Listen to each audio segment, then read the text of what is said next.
everybody, thanks for checking out Armatis Reviews. In today's video, we're going to be checking out the Level Right Pro by Real Avid.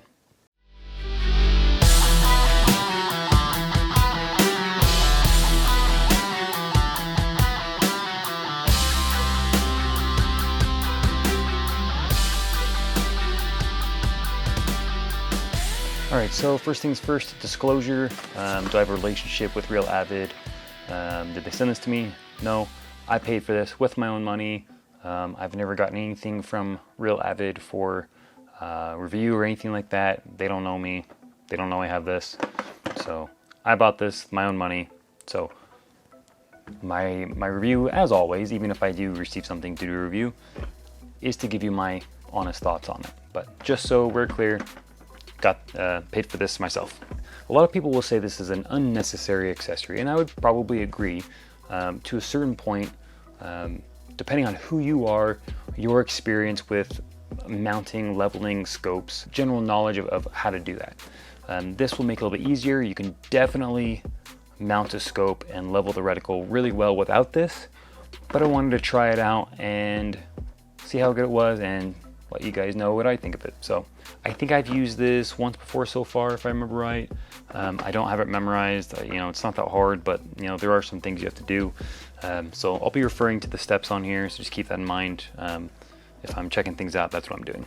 And I will have links in the description down below to anything that I can link to per YouTube's policies. Check those out if you want to help support the channel. Check out what I use, what gear I've reviewed, things like that. Real quick, so a breakdown of the items I'm going to be using today in the video. First, we have the Ruger American Predator. This is in 308. It's got a threaded barrel, got a rail here, bolt action, removable magazine. It's like a 3 or 4 round magazine. I can't remember off the top of my head.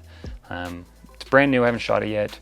That's why I'm getting the scope on here so I can take it out this weekend. I already have my Tikka and 6.5 Creedmoor. I still have some 308 ammunition from when I had my first 308.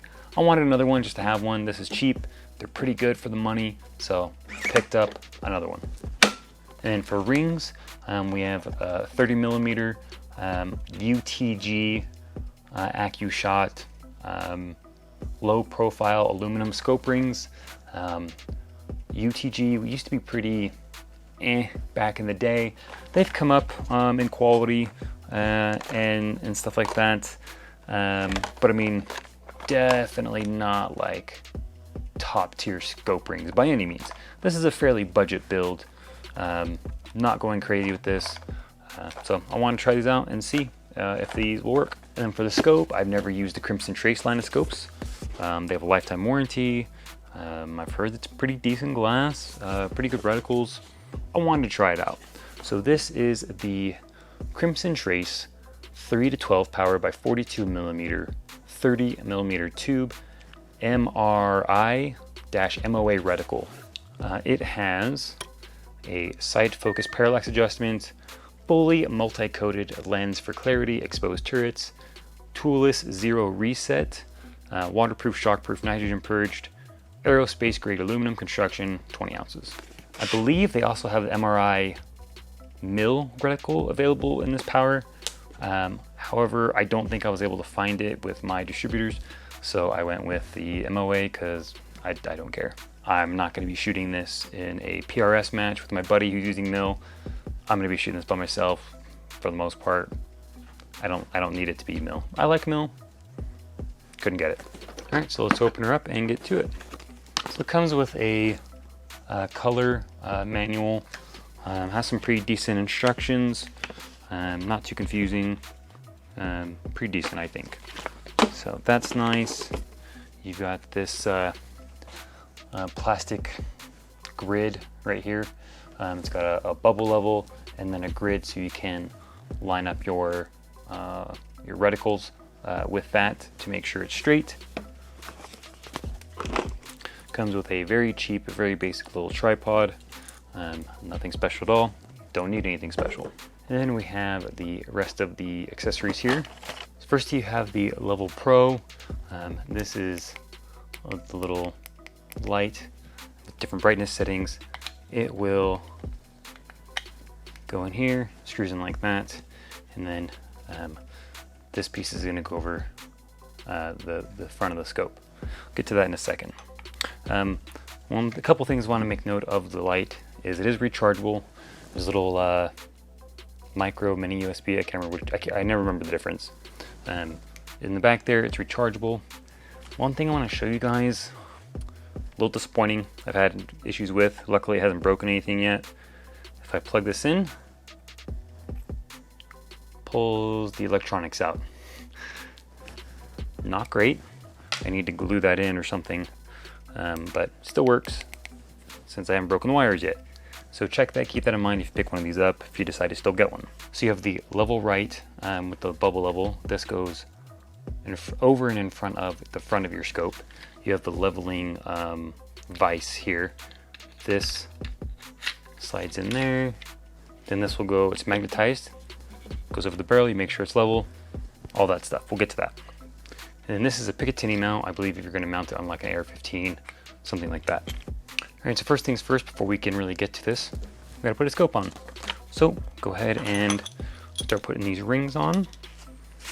And today I'll also be using fixed sticks. Pretty nice little kit for like the torque limiting. I like using them. Sometimes I'll still use my Wheeler fat wrench, but just depends on the situation, kind of what I'm torquing and how. Go ahead and put it on the rail. That makes it a little bit easier to take these out. Okay. Keep in mind, guys, I'm just a regular dude. I'm not some ex-special forces. I'm not some industry professional. I just like stuff. I'm not an optics snob. I'm not a professional optics installer. So I might be doing things differently from how you guys do it, and that's okay. All right, so Crimson Trace, pretty much how it comes in the box. I have taken it out, but I haven't really mounted it or anything. I haven't mounted it. Flip this up, pull her out. Obligatory cleaning cloth, cool. Got a little manual here and a sticker. Everybody loves stickers, I guess, except me. I don't really care for them. And that looks like it's it. Comes with some little, what are they called, bikini cap, scope covers. So that is, if you guys can see that, that is the Crimson Trace hardline at 3 to 12 by 42, I believe, if I remember right. Yeah. So not bad, not huge scope, but I mean, it's not supposed to be. All right, so just to see, I might end up changing this later. I'm really just doing it to try out, to show you guys the Level Right Pro. Now, keep in mind, this is not a big scope, like I said, and these are low mounts. I actually wasn't sure if how low this is gonna be, because I didn't know, I wasn't quite sure how the bell of the scope and the barrel and everything would match up. As you can see, there is almost enough room, pretty much enough room for me to get my finger in at the smallest gap. So it could go lower. I don't know if they make extra low rings. If they do, I might switch them out, but this will have to do for now. I swapped out the 15 pound torque limiter from the Fixed Sticks kit. So I'm just gonna send it and see. I think we got it pretty close to where I want it from my face and everything. Obviously it's still a little loose. Some adjustments to be done, but getting there. Go ahead, take this,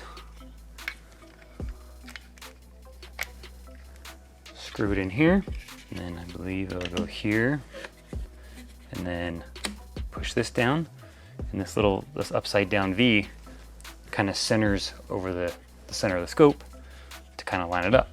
So one thing I forgot to mention in the process, it's probably not a huge deal, but just make sure if you're using this, go through the detailed instructions.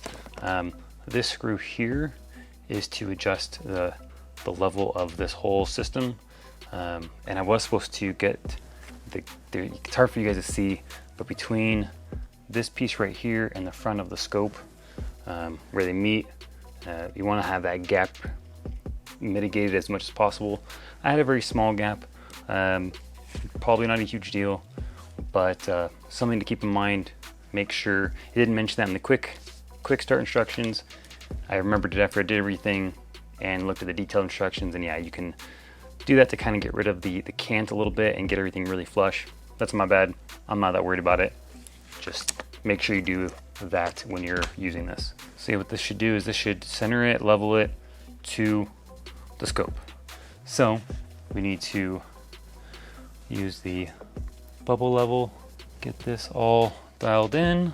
All right, so looks like that's about smack dab in the middle. I use these knobs to increase and loosen tension on here, and that seemed to make it so I can really fine tune it. So that was nice. So what we're gonna do is you're gonna take this precision alignment grid and you're gonna stand it up behind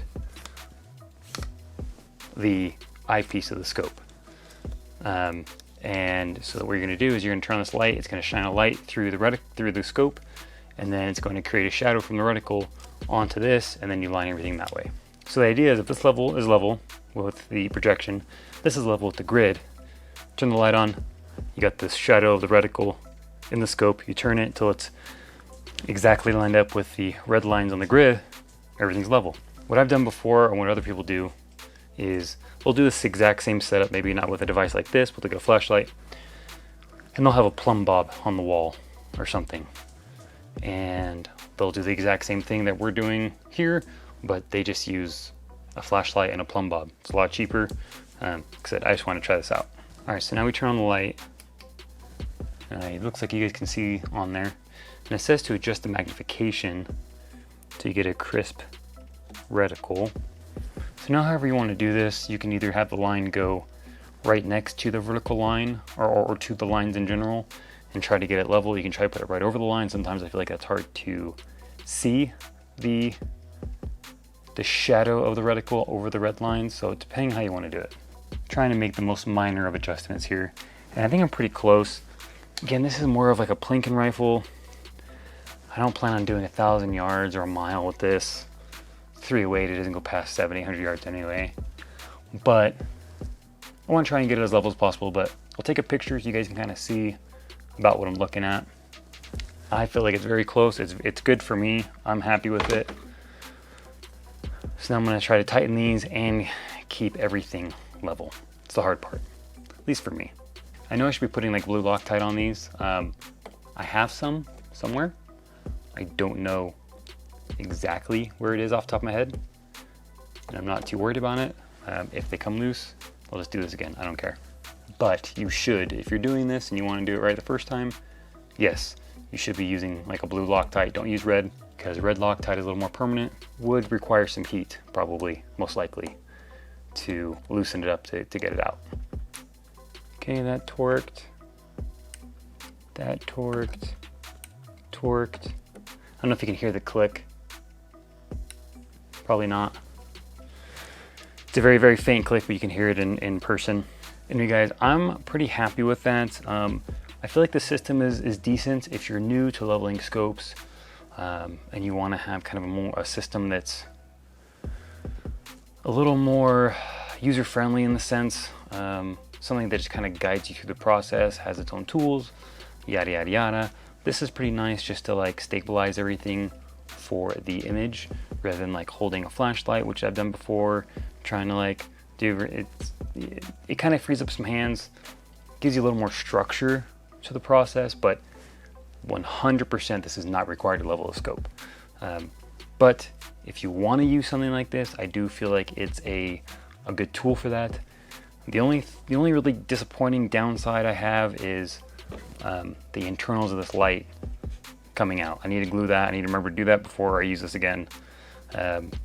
It's kind of trying to get the bubbles perfectly level to each other can be a little difficult. You know, it's pretty close, but I feel like to get exact is a little difficult.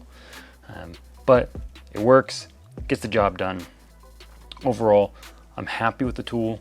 If you guys are looking at getting it, and you think it's something that you would enjoy, you would benefit from, I think it's a good buy. If you guys do decide you want to pick this up after watching my video, you feel like my video was helpful, and you want to support me so I can continue to do more videos like this for you guys, it's very much appreciated.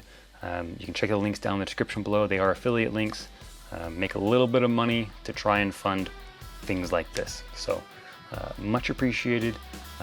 Check out my socials. I post on there here and there. I'm gonna do some giveaways. I've been wanting to do that for a while. Moved into a new house. Haven't had time. Got a lot of projects, but I'm gonna try and do one here really soon. And the giveaways will primarily probably be on Facebook, at least for a while. So check there if you want to try and get in on that. That's all I have for now, guys. Thanks for watching and take care.